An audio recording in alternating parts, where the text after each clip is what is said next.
પવિત્ર શ્રાવણ માસ પવિત્ર સોમવારના દિવસે આપ સૌ ભાવિક ભક્તોને હાર્દિક ઈશ્વરીય નિમંત્રણ.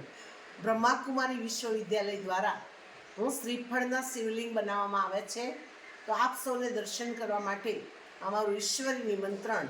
સવારે 8 વાગ્યાથી લઈને સાંજે 7 વાગ્યા સુધી આપ દર્શન માટે બ્રહ્માકુમારી સેવા કેન્દ્ર પર પહોંચી શકો છો. ભોલાનાથ ભગવાનની અસીમ કૃપા, અસીમ દયા, અસીમ પ્રાપ્તિનો અનુભવ કરી શકો છો. સાંજે 6 વાગે મહાઆરતીનું આયોજન કરવામાં આવ્યું છે અને મહાપ્રસાદનું પણ આયોજન કરવામાં આવ્યું છે. તો આપ સૌ ભાવિક ભક્તો મહાઆરતી કરવા માટે અવશ્ય સાંજે 6 વાગે પહોંચશો જી. અને આપ સૌની ઝોલી ભગવાન જ્ઞાન રત્નોથી ભરપૂર કરે, સ્થૂલ ધનથી ભરપૂર કરે અને ભોલાનાથની કૃપા વરસે એવી આજના પવિત્ર દિવસે શુભ ભાવના અને શુભકામના. ઓમ શાંતિ.